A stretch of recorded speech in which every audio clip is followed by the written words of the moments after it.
business. We'll discuss each coach's methods to getting the most out of their respective athletes or clients and how they attempt to change the platform in which they coach. Join us on a fun adventure as we discuss unique coaching styles. Coaching is a universal part of how we get others to get something done.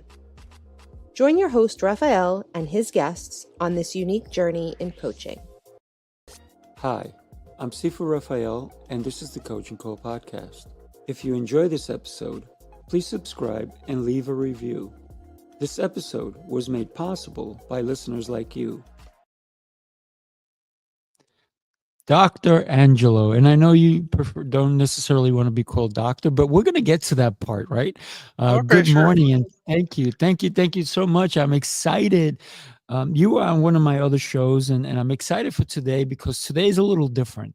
Today we get to really know about you. So one of the things, obviously you understand this probably better than anyone else, childhood. So tell me where you were born and who influenced you before the age of 10, if you can. Oh, sure. I was born in Cleveland, Ohio. I grew in 1949. I was raised by my Great year. It was a great year, absolutely. I grew up in Shaker Heights, which is a suburb of Cleveland, fairly affluent suburb. I was very fortunate. I was raised by my grandparents. My mother was disabled, and my grandparents raised me, and they had a tremendous influence on me. Whatever I am today, I owe to my grandparents. They were wonderful Wow. people. My grandmother was a teacher. My grandfather was a dentist. And I was an only child, and I had no complaints at all. I mean, it was a loving household. And my grandparents had a lot of friends, and because my mother was disabled, all of their friends came over to our house. They couldn't go out much because they had to take care of her. So I got to meet. I spent a lot of time around adults when I was very young, and taught me a lot of things. It taught me respect, taught me how to behave in a professional adult way, taught me when to keep my mouth shut, taught me a lot of things. And so really, I have can't say enough good things about how my grandparents raised me. Whatever faults I have aren't their fault; they're my fault. I like what you just said. You can't blame anyone else for your own faults, right? That's it. But so many people do. Oh, absolutely. It's much easier to blame other people than blame yourself. Absolutely. Sure. I'm this way because of that one, right? Right. And they're wrong every time. We are. Your grandparents raised you. You said your mom was disabled. In what capacity, if that's okay to share? Oh, with us? sure. Sure. When she hit puberty, she developed epilepsy. Ooh. And most people there are various types of epilepsy. Right. And they're discovering more types now than there were in the 40s. But she had grand mal epilepsy, petite mal epilepsy, myoclonic. She had 3 different kinds of epilepsies, very rare. In fact, she was written up in medical journals because they were trying to do whatever they can to stop the seizures. And she was unable to walk. She was able to walk when I was like 2 or 3 years old. I remember when she was 5, she started to have to be in a wheelchair. And by the time I was 10 or 15, she was in a wheelchair all the time. Had difficulty talking. Obviously, she was on a lot of medications to keep her from having seizures. And she really needed to be cared for 24 hours a day, 7 days a week. My goodness. I'll tell you, it's not a funny story. It's a semi-funny story. When I was in high school, I had a curfew. I had to be home at midnight on the weekends. And if I was home by midnight, my grandparents and my mother was, did you have a good time? Yeah. great, head to bed. If I got home after midnight, I had to go up to my mother's room and she would give me a lecture. Mm. And that doesn't sound like much, but when it's hard for a person to talk, it took her a long time Oh, wow. Right. to get out the message she was trying to convey to me.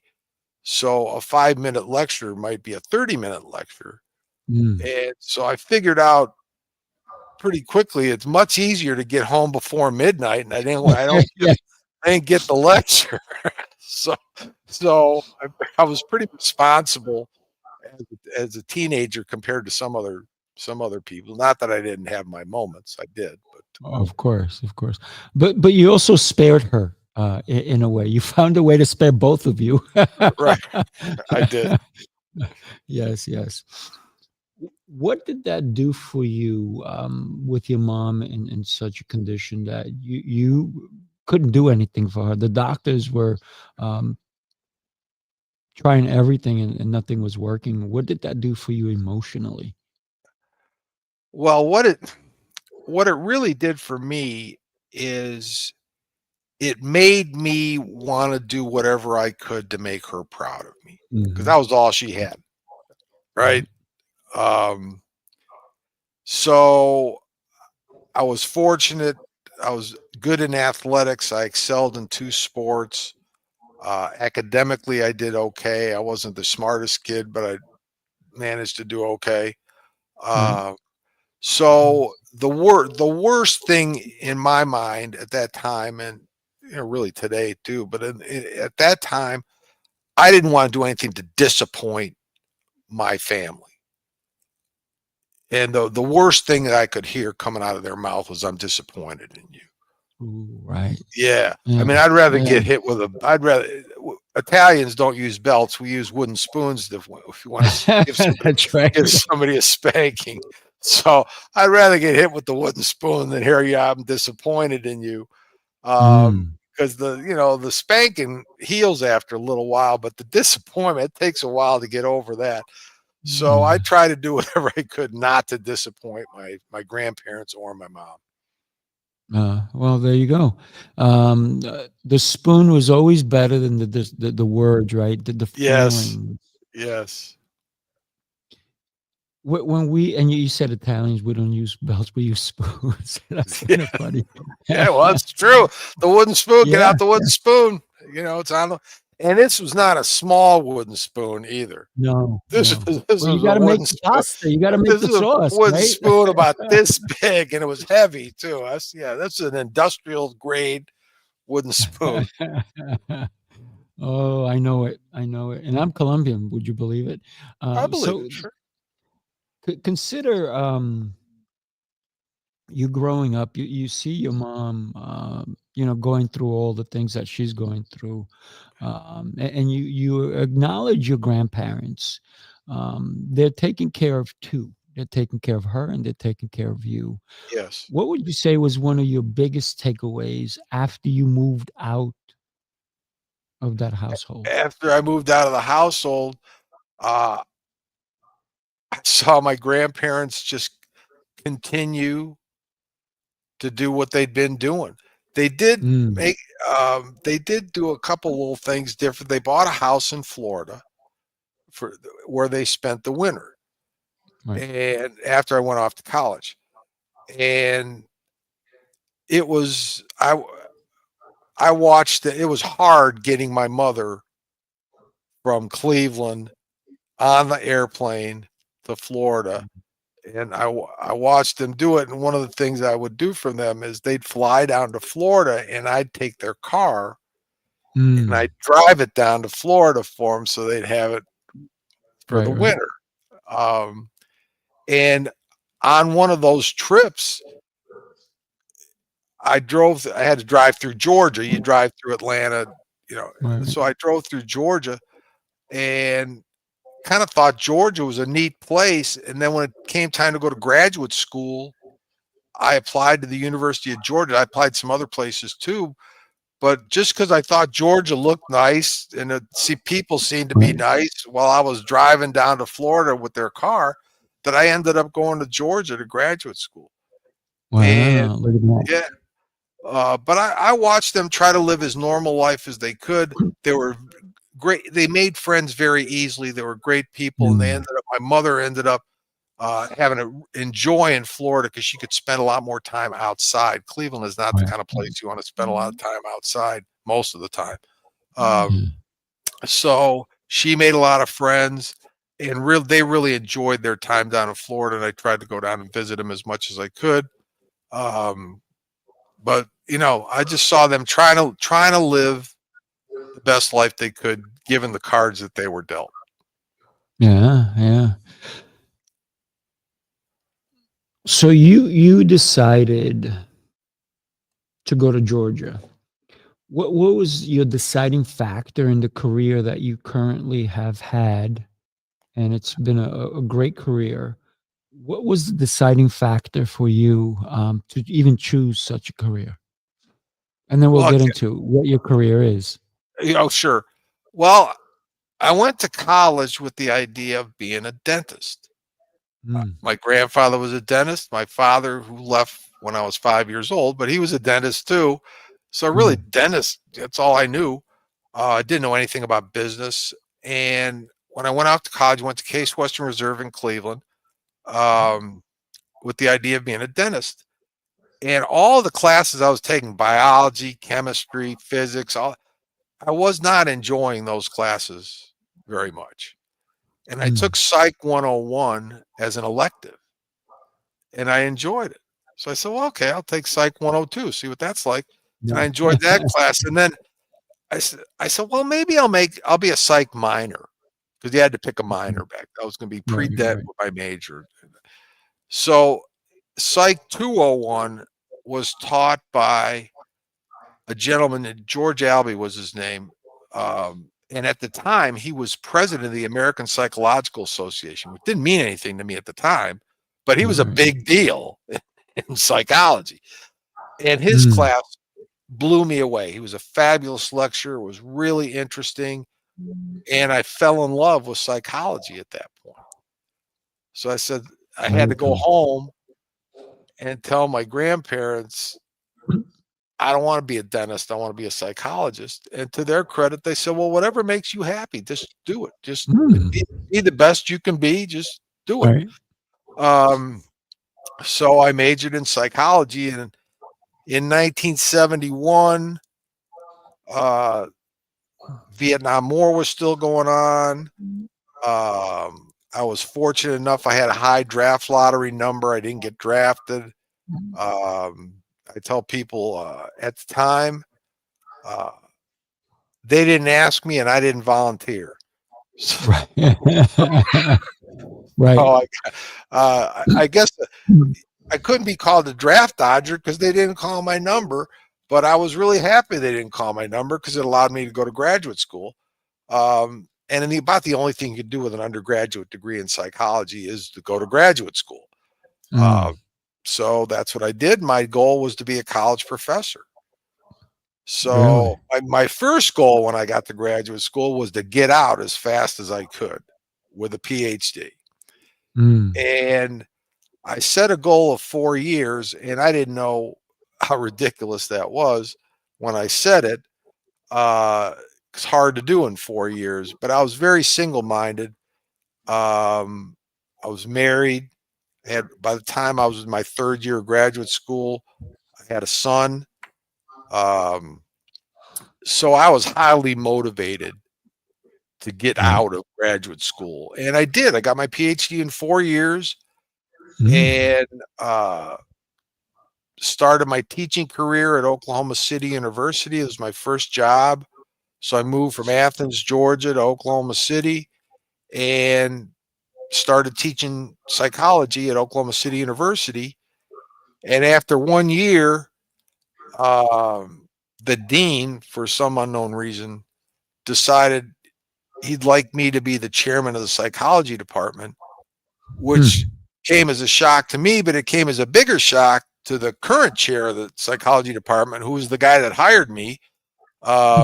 So he was everybody was happy with that decision except him.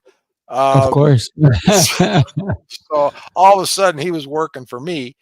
So I try to make it easy on him. Anyway, I wasn't politicking for the job. I didn't even know what the job entailed. But one of the things the job entailed was making out the schedules for everybody, teaching schedules. So since they weren't paying me anymore to be chairman of the psychology department, I said, well, one thing I can do for myself is give myself the best schedule. Right. So I was not, I was not teaching any 8 in the morning classes. I was not teaching any 6 o'clock at night classes. All my classes were from like 1 o'clock until 4 o'clock in the afternoon, 3 days a week. So 2 days a week, I was in the office a little bit if students wanted to come and talk to me about something or making my lesson plans. But I had a pretty easy schedule. And in the 4th year, the school was in financial trouble, small liberal arts private school. And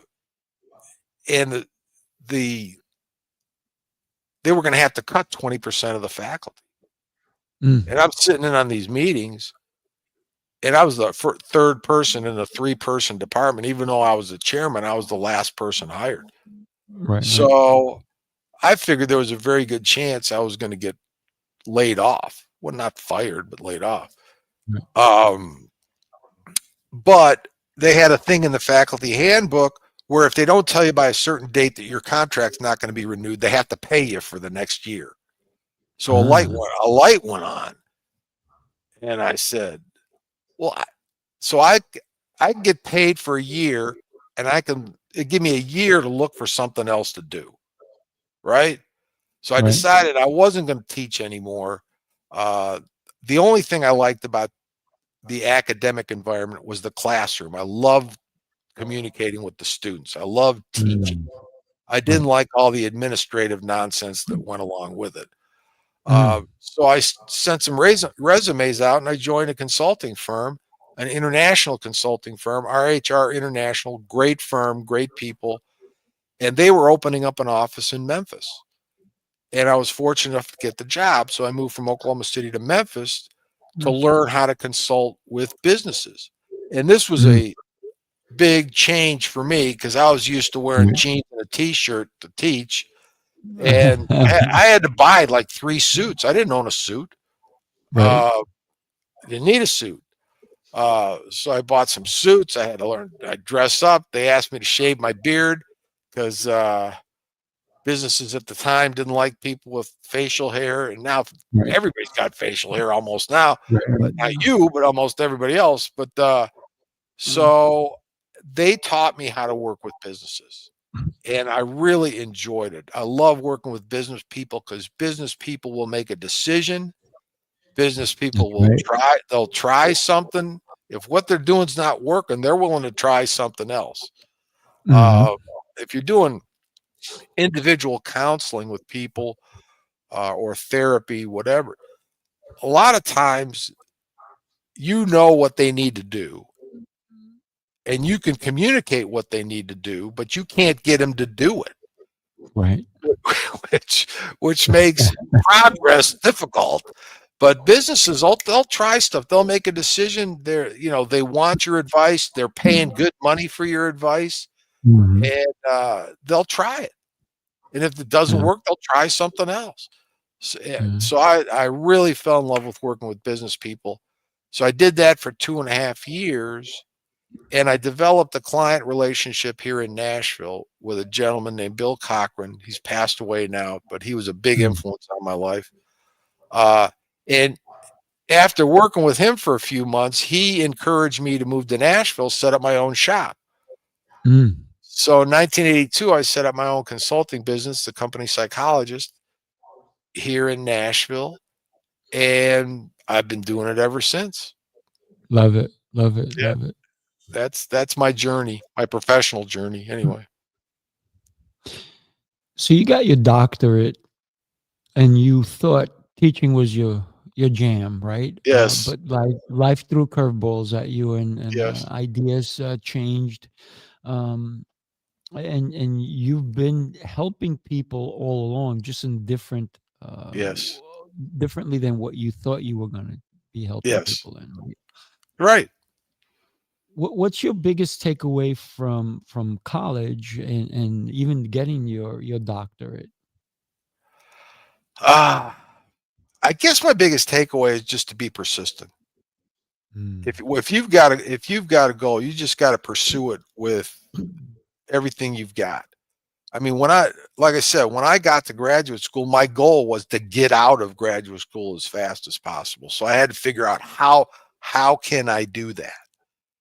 And almost everything I did from an academic standpoint was designed to help me to get that doctorate as fast as possible.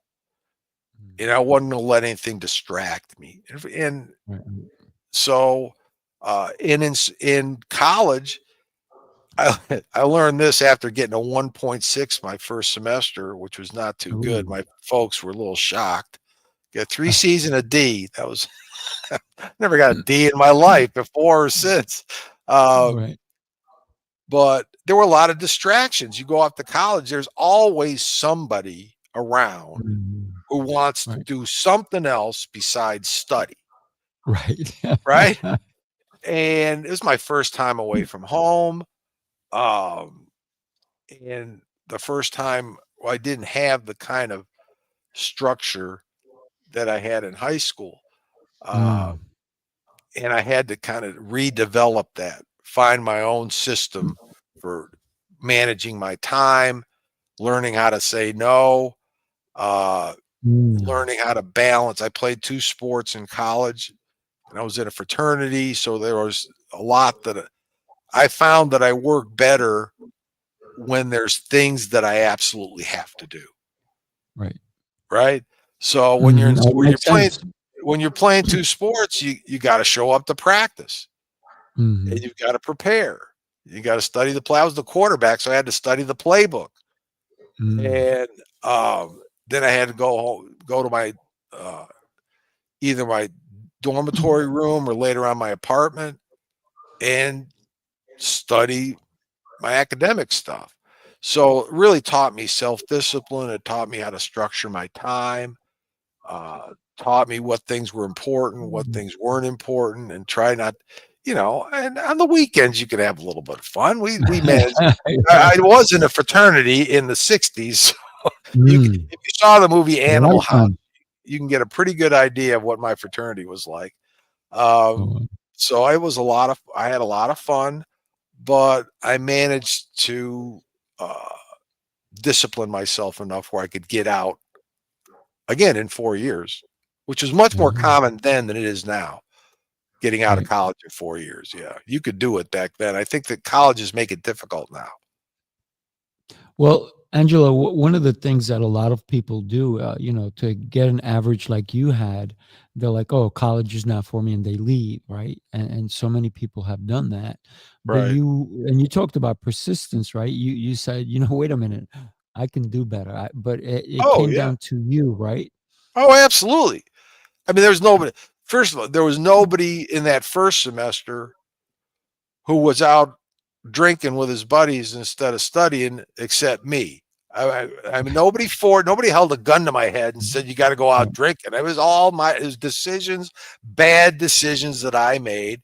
And lo and behold, those bad decisions led to some pretty bad outcomes from an academic standpoint. Mm. So, uh, fortunately, uh, I decided I wasn't going to make that same mistake again. There's so many new mistakes to make. There's no reason to make the same mistake over and over again. So, Agreed. it took me 3.5 years to pull that 1.6 up to a 3 point. Mm. But so I was getting a lot of 3.7s, 3.8s along the way just to pull that up to a 3 point. But it worked out because when I got to graduate school, one of the things about graduate school is you have a lot more time to Mm. study. Right. There aren't those distractions. There aren't any college, there aren't any fraternity parties to go to. There Right. wasn't any football and baseball to play. So it was just like go to class, study, do your research, Mhm. uh, right? Yeah, So absolutely. I found graduate school actually easier than college. Well, because you're a little bit more focused and you already had the takeaway from if I don't do what I need to do, it's not going to happen the way I Right. want it to, right? Right. So you're in the business world. You opened up your own practice. What was that first year like when you opened up your own? Uh, well, it was interesting. Um, because for the first time, really, I had was responsible for everything. I was responsible for my Mhm. own insurance. I was responsible for all of my uh, expenses were on me. All the whatever marketing I was doing, that was all on me. It was different from the consulting firm who was doing all that kind of all that stuff for me. Um, so I had to learn how to build relationships with business people, how to go out and sell my services. Uh, you can love what you do, but if you can't sell what you're doing, you're not going to be able Right. to do it very much, right? Mhm. So uh, I joined the Rotary Club. Uh, Fortunately, Bill Cochran, who I mentioned earlier, was very well connected in Nashville. He was on the board of directors of one of the big banks, and he introduced me to a lot of very influential Mhm. people in Nashville. And I was able to develop some really good professional relationships, including companies like Dollar General and Mm. uh, Caroon and Black was the name of the company originally, but it merged and was acquired by Marsh. And now, so I worked with Marsh. That's just an example. Some Right. big publishing companies, Thomas Nelson Publishers, which was a big Bible publisher. So I developed some really good relationships with those companies and the leaders in those companies, and I did good work, and so they referred me to other people. And I've got Mm. 99% of my business comes from referrals. I'm a And that's so lousy important. I'm a lousy salesperson, so it's a good thing. Uh, I agree with the referral aspect because it's already somebody who already knows you. You've done right by them. And right, why wouldn't listen? I rather instead of going to the internet or anything and looking up a company that I want to work with, if somebody says, "Hey, go to this one because they've done this for me," right. it's a no-brainer, right?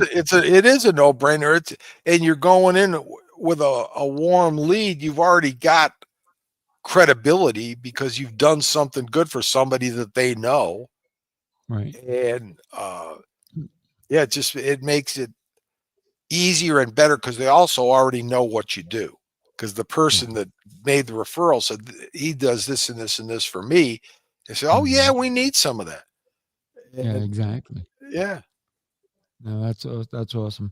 So, when you talk about that, you really enjoy working with business people because they do things, they take action, yes, and I'm sure you've come across some resistance on some ideas, but then when they do the idea and then they have results, they're like, "Wait a minute, I should have been listening to you all along." yes. How has that transformed the business practice that you have done for so many years? Um, well, it's interesting how people approach working with me. Um, Sometimes they know that they need some help, either Mm, in hiring or building a strong bench for their organization so that it can grow, or helping them acquire different businesses. But they've reached a certain level of success on their own. And it's easy. Sometimes they get complacent. They know they want to right. grow, but they want to grow doing the same thing that they've been doing, and they can't do it. You can only, you can only get Yeah. to a certain point. So Right. there is that initial resistance and I usually encourage them. I'll start with a small project. Let's see how this works, Right. and they'll see the results from that small project, and Mm, they'll want to take that and expand it and do more of it. For example, coaching some of their team so that they're ready to take on more leadership responsibility. I'll start with one person, Yeah. right? And they'll see the results of that. And they'll say, well, can you apply, and coaching people, individuals is different for each person. You can't, I don't have a Right. cookie cutter approach. My approach is Right. tailored to that person. So they'll see the results with that person. They'll say, can you do this with the rest of our leadership team? And I'll say, sure. And so then I've got to learn what each person's strengths, weaknesses, areas for improvement are, what their hot buttons are, what their fears are, what why they're, what I need to overcome to help them to grow. And so then over a period of time, when an opportunity presents itself, let's say they want to open up a new business, a new branch in Colorado. They've got 2 or 3 people who are ready to become managers of that branch so that they can hit the ground running.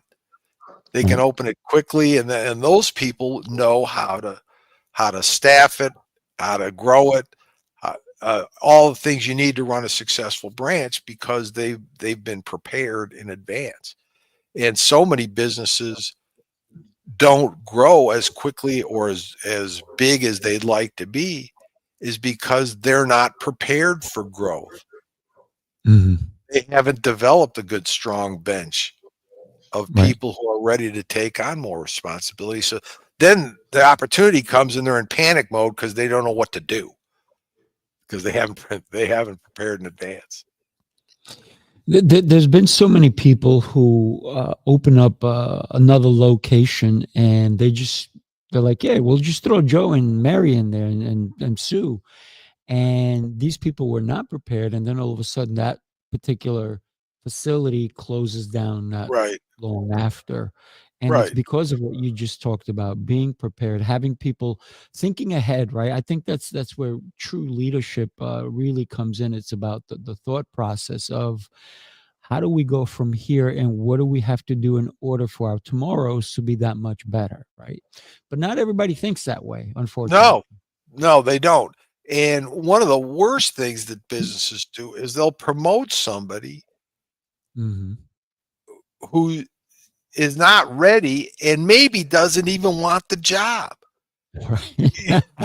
They just assume that if you offer somebody a promotion, that they're going to be as excited about it as you are.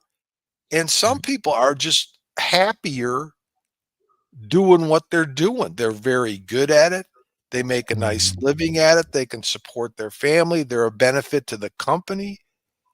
And they don't want to move to Colorado to set up a branch. They like it where they are. So you've got to identify not only the people who have the talent to take on more responsibility, but have the want to. They have to want to take on that responsibility. And so if you don't ask them and you just assume then you offer it to them and then they turn it down, and the boss looks at that as a negative, or they're not ambitious, or they don't want to help the company. When really they're very valuable where they are. You should take advantage of that value and find somebody or grow somebody who's got the talent and the motivation to do it. Dr. Angelo, I want to. I love that concept what you just talked about. But let's explore what happens when you get to a company and you notice that certain people are in the wrong role. How do you help a company understand that? Hey, you know what, John over there, wrong spot. He needs to be over here so he can shine. Have you seen that? And how do you help a company understand the value of that particular person instead of firing them or just letting them stay where they are? Well, there usually has to be pain. Something had to happen that was painful enough for that leader or the business owner or executive to recognize that something's just not right. And that's what, a lot of times I'm called in for the first time because either they made a terrible hiring mistake or somebody is not performing to the level they'd like them to perform. So we got to find out why. And a lot of times it is people. There was an old book, The Peter Principle, years ago, which talked about a person rising to their level of incompetence. And that's it was back in the 60s or 70s. It's a great book. But really, it's true. People sometimes advance to the point where the job just gets too big for them. And if you recognize that, you can either coach them so that they have a better, more advanced skill set, or they put more tools in their toolbox to help them to where they can do that job, or find them another opportunity in the company that better matches their skills, and then put somebody in there who's better able to take on the responsibilities that this person is having difficulty with. But usually there has to be some pain point where somebody realizes things have got to change here. It's very interesting because many years ago, my coach said, "How is that person that you hired performing?" I'm like, "Not as good as I'd like." And what they said is, "Let's have an interview with them as if it was the first time and find out and give them an idea of all the possible positions they can have. And let's find out where they would like to fit better." And it wound up being that they really applied for the job because they needed a job. But Right. when it came to a choice of what job they would like, they never picked the job that they actually applied for. And what wound up happening, instead of me firing them and having to look again for another person, we allowed them to fill the role that they would prefer, and they wound up being phenomenal. And it was that little step that really saved their job and their position, and they shined. That's a great example. I mean, and so many business, they just don't ask people, what do you want out of your career? Right. You know, what does this job mean to you? For some people, it just means a paycheck. For some people, it means an opportunity to serve they really do have a service mentality, and they enjoy solving people's problems or helping their customers or whatever. For some people, it's the only social interactions they get are at work, right? So they build their friendships there, and it's very important to them from a social standpoint. But it's different for people. You got to find out what's their motivation, what's their driver, why are they there in the first place? If they're just there for a paycheck, those are the worst employees you can have, because if all it is a paycheck, the minute somebody offers them a couple dollars Something more else. an hour, they're out because the money was all they cared about. But if you can provide an environment where a lot of that person's needs are met, not just their financial needs or their security needs, but socialization, they feel good about themselves. People like to feel good at what they do. It makes them feel good about themselves, right? So if you give them an opportunity to feel good about themselves, they're less likely to leave, and they're more likely to be a high performer because they love what they do, and it makes them feel good to be recognized for doing a good job. So yeah, but if they're in the wrong spot, they're just going through the motions, and you don't want people who are just going through the motions. They're just Correct. doing enough where they don't get fired. Yeah, and that person has been working for me for 23 years, and they are phenomenal. I got to tell you, it was the best decision I made. Before we go on, I want to talk about community when we come back, but let me share this with you. Take a look. The city never sleeps, and neither do the dreamers who build its pulse. From every corner of the globe they come. Visionaries, creators, leaders, each carrying a spark ready to ignite the world. This is not an event. It's a revolution of rhythm and reason. A symphony of minds. A movement of momentum. Sifu Rafael, Lancelot, Jose Escobar. Together they set the stage for brilliance. This is the NYC experience. Mastermind, light up this city. They coming from the east, coming from the west. Knowledge on deck, put the truth to the test. Leaders in motion, hearts in sync, dropping wisdom so deep it'll make you think. They bring stories, sweat and flame, different faces, one shared name. Elevation, that's the sound. NYC experience, mastermind, where purpose is found. There you go. And that's happening soon, December 6th and 7th. Anybody want to join us? Let me know. We'd love to I have hope you. it goes well for you, man. You know it will. You know why it's going to go well? Because we have incredible leaders who are going to be there. And I know you couldn't be here, but the next one we'll have you there. So let's talk about community and how important is that for business? Because you help people in their business, but how important is community in their business to have the socialization as well as just the great work ethic? Well, I think we found out how important community is during COVID, Yeah. when people were forced to work from home, and we all of a sudden we found out that people were getting depressed more, they were drinking more, they weren't taking care of themselves, they were anxious, they were lonely, because for a lot of people, their work is a big part of their self-worth, Mm.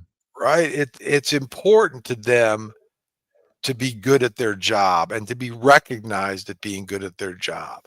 And they've built relationships with their customers, and they've built relationships with their coworkers.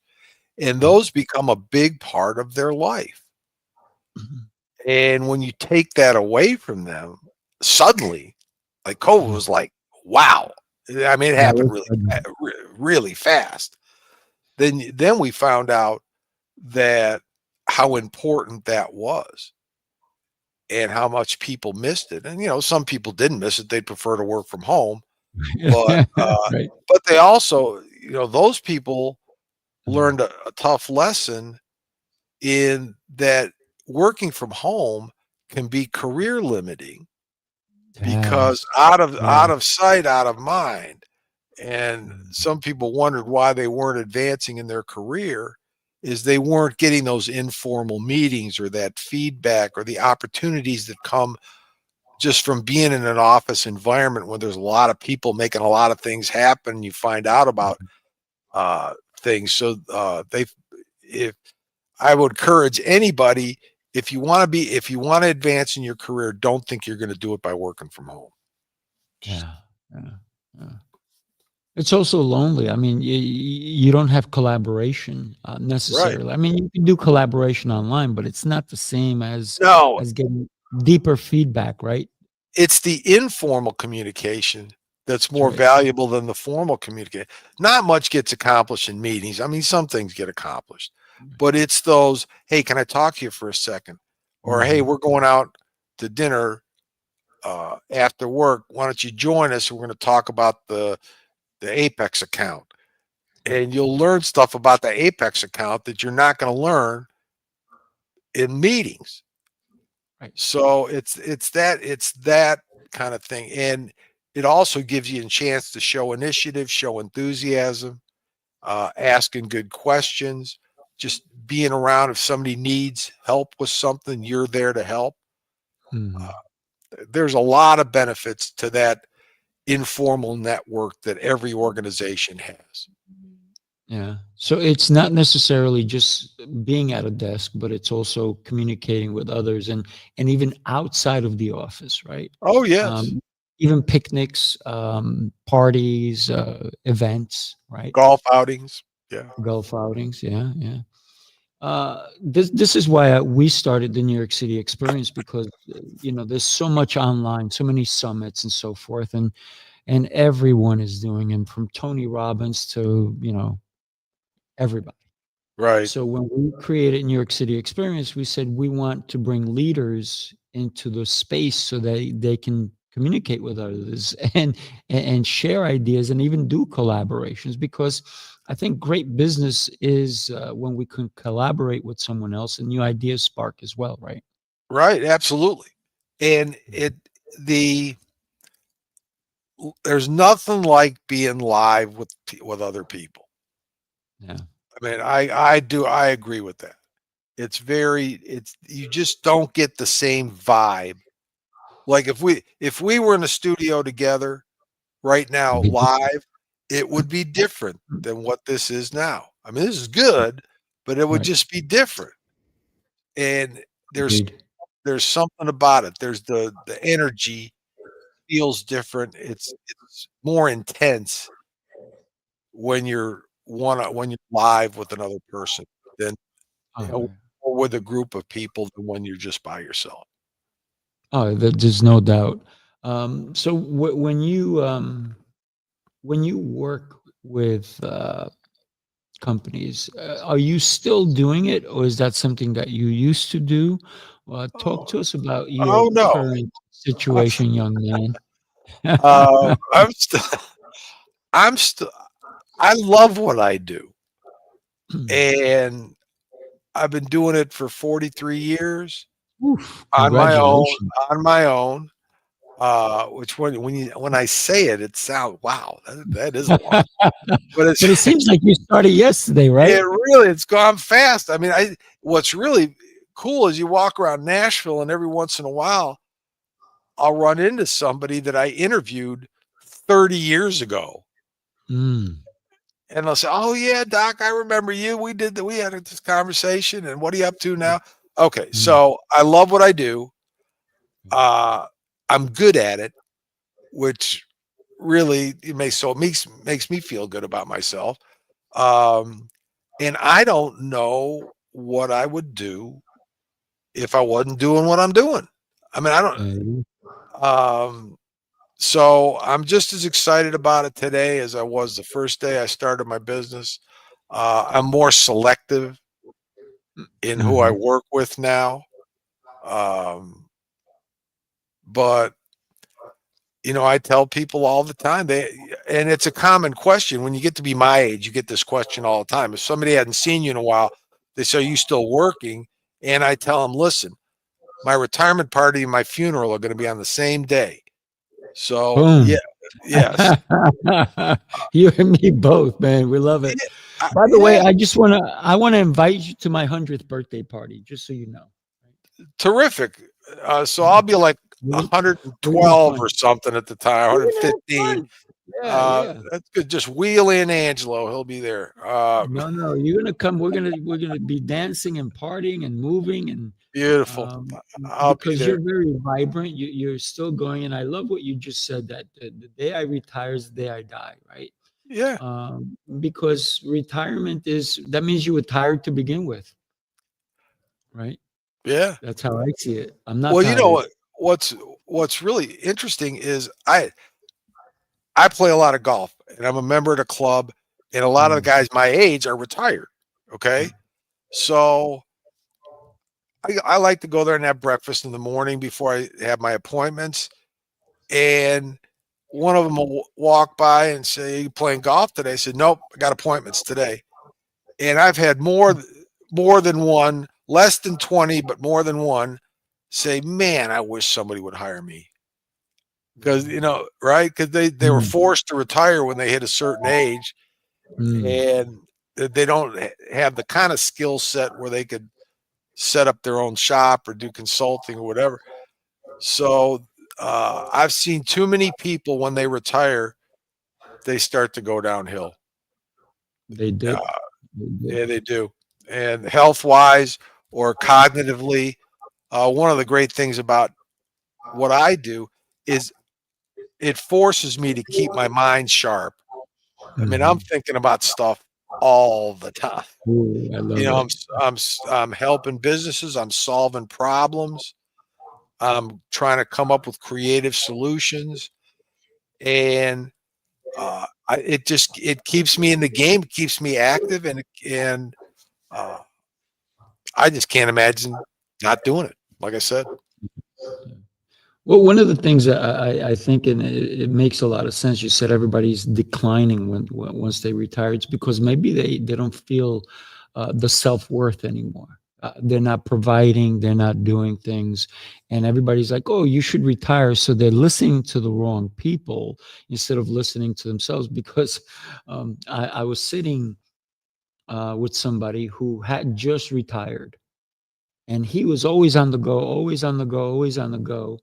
And he turns around to me and he goes, "So when are you retiring?" I said, "Never." He goes, yeah, "Never." He goes, "I just retired and I feel great." Can I tell you, after that conversation, he had a heart attack 2 weeks later. and there you have it. And I said, "Well, that's why I'm not retiring, because guess what? He goes, "Yeah, I don't know, now I'm just gonna do things around the house." Guess what? You could have been doing things around the house all along. You Right. just chose not to do them back I then. mean, eh, doing things around the house at a certain point, there aren't any things left to be done Correct. around the house. You know, the people that I see who have done well in retirement, they'll have a second phase of the next phase of their life. A lot of them paint. Right. They're artistic. Some of them will do woodworking. Some of them will do, they'll turn their hobby into more of it's not a job, but it's a vocation where Right. it's something they get up and they do every day. You got to have a Mhm. reason to get up in the morning, That's right. right? You got to have a challenge. I think you got to have a challenge in front of you. And I don't Mhm. mean climbing a mountain kind of a challenge. I mean just something where it's going to keep you engaged and occupied and thinking and doing during the day. Mhm. Uh, and the people, so many business leaders haven't given one thought to what the next phase of their life's going to be like until it hits That them is right, so true. until it hits them right in the face, and then it comes as a shock to them. And those are the ones that drop dead of a heart attack 6 months later. Yeah. So maybe I am retired, because let me see, I own a wood shop, so I do woodworking. I paint murals just for the fun of it. So maybe I am retired. No, you just got a real high energy level. You're a diverse guy, and Yeah, God bless you for it. I mean, yeah, yeah. I lo- I love what I do, and I love to play golf, Mm. and I love to spend time with my wife and my dog. There you And go. that's I do a little writing on the side, Oh, yeah. but that I'm a happy guy. I go to bed. I wake up every morning excited about to face the day, and I go to bed at Mhm. night at peace. And Yeah, it's you beautiful. can't ask for more than that. But and being self-employed for 43 years, there was never, well, you've got to retire at 70 or you've got to retire at a certain, Mm. but there's nobody telling me, not only nobody telling me when I had to retire, there's nobody telling me what I have to do. So what I Mhm. do is what I choose to do. That's it. And and that's a great feeling. If you've got control of your schedule, you've got control of your life. Yeah. I tell everybody that when I grow up, I'm going to retire. Oh, first I got to get a job in order to retire. So I That's can't it. You retire got to till I get get a job. I got to get a job first.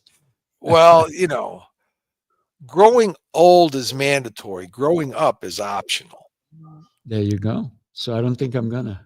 Don't I'm do it. still a Toys R Us kid. That's Hey, it. hey, I don't know if you recall, but they closed all the Toys R Us, and this past weekend here in Long Island in Deer Park, they actually opened up a Toys R Us again. Really, really. And I was like, wow, that's pretty cool. And some of my clients already went to it. I was like, you went? They're like, yeah. I said, I'm just gonna have to go just to walk into the store and get that So nostalgia. When I it'd used to be take my kids, interesting. right? Yeah, I used to take my kids too. Absolutely. Mhm. Did some billionaire decide to buy thing out of bankruptcy or buy the name or something and I try to don't know redo it? who did it, but that's pretty interesting, right? And they had Jeffrey there, the big giraffe and so Well, forth it'd be for the interesting to grand see if that opening. thing can make a comeback. Yeah, yeah. Well, Brick and mortar is tough these days, though. it is. I mean, let's consider who took them out of business, right? Amazon. Amazon, yeah, Yeah, took out so many people. Just like Home Depot took out a lot of the, small mom and pop sure, hardware stores, right? yep, The small lumber yards and so forth. yep. Um, so when it comes to business, what excites you today? What excites me today is seeing that I'm making a difference. Mm, When I one of my biggest clients is in an acquisition mode right now. So it excites me when they're thinking about making an acquisition and they want me to go in and talk to the leadership team of the company that they're thinking about acquiring to see if mm, how good a fit it's going to be, because that's a challenging project. So that kind of thing excites me. And honestly, just talking to everybody, I've probably interviewed 10,000 people in my career. Okay, mm, it's a lot of people. right. Um, Never heard the same story twice. Oh, Everybody's got a story to tell, mhm, and I get a chance to talk to people, and they get a chance to tell their story. So it's fun for me to hear their story, but it's fun for them to tell their story because most of the time people don't get a chance to tell their story where somebody's asking them questions and they're actually writing down the answer. They actually care what mm, the answer is. So I'm just not listening. I'm listening intently to what they have to say. yeah, yeah. It's so interesting because there's so many opportunities in business. I had a discussion this morning for a new business. Somebody is proposing for me to go into collaboration with them, and it was a great idea. And so we're gonna discuss it in 2 weeks again, and we're gonna explore and see if it makes sense for that business to go forward. But there's so many opportunities out there that we don't know unless we're looking for them. And when you talked about your client looking at acquisition, I think it is that's how we keep growing in business, right? Because we can't remain the same. I mean, look at Blockbuster, right? Or Oh look at yeah. Netflix, right? Sears. Look at Sears. Oh my They gosh. were the Yeah, biggest there's retailer in the world and there's a they're huge gone. Sears, there's a huge warehouse out here in Long Island that occupies a whole huge block, and it's been empty for since they closed. Right. And everybody remembers, oh, I used to go there and shopping and get my tires Sure. and my Right. batteries and all this stuff. And they're still waiting for some because it's such a huge spot, right? They're still waiting for somebody to come and take it. Yeah. It's gonna probably end up being a data farm or something, right? Right. Server farm, right? Yeah, or an Amazon, but Amazon's already taken so many spots out here in Long Island, and Right. at one point they were fighting them that they don't want to, so they said, okay, we'll take smaller spots because they wanted to take a spot that was like over 200 acres, and they Wow. don't want to give it to them. But so they just took smaller spots, but they're all over now. Right, you Right. can't drive anywhere without seeing an Amazon spot, and that's pretty incredible when you think about how Jeff Bezos started, right, He's selling in books out of the business. back of his car. Yeah. Yeah. Well, Opportunity. he built a better mousetrap. He did what Sears could have done, what Montgomery Ward could have done, what Service Merchandise could have done. There are so many retailers Mhm. that could have done what he did and didn't, Right. because he looked at it a different way. He looked at right. Yeah, with a different lens, if you will, right? He looked at it through a different lens, and he became everybody. There aren't many people who don't use Amazon in one form or fashion today in this country.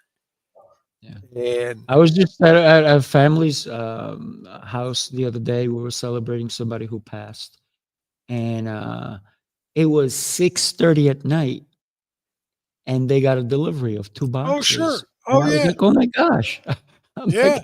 like, it was actually a Sunday night at 6:30 p.m. and they got Right. something, and they went to the door and they came back with 2 boxes, Amazon box. I'm like, "Oh, interesting," right? And not to beat the Amazon horse to death, but what the reason I shop on Amazon is because it's so easy to return stuff.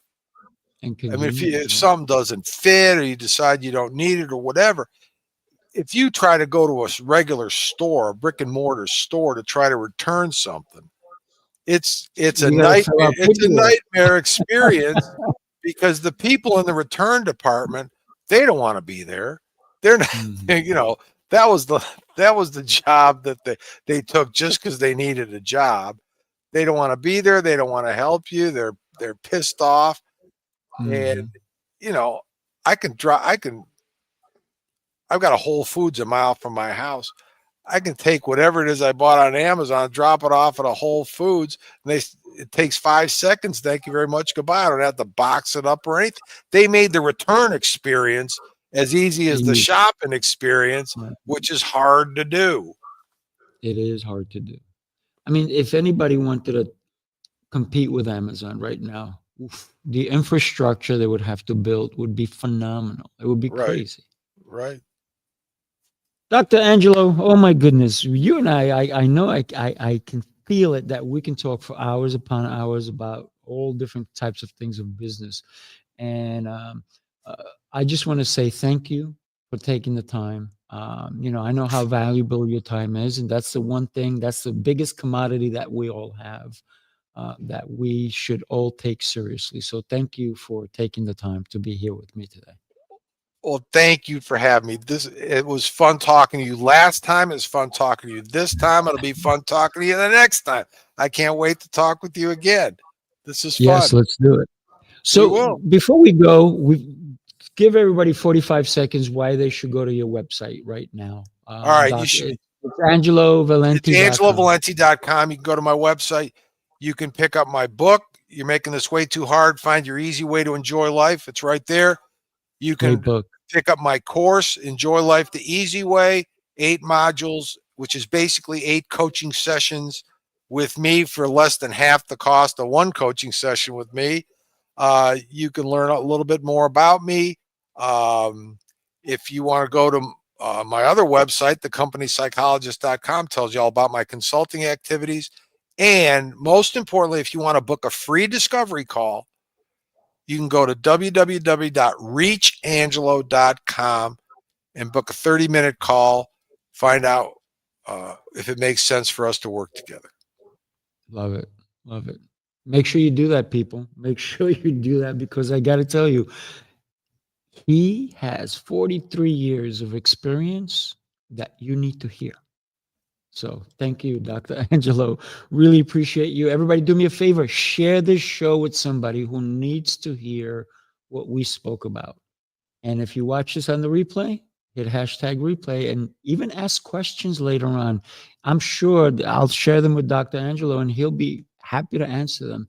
But Happy go to to. his website. Yep. Thank you. Thanks, Everybody have Rafael. yourself a pleasant Thanksgiving and don't overeat. Take care, everybody. Bye-bye. Bye-bye.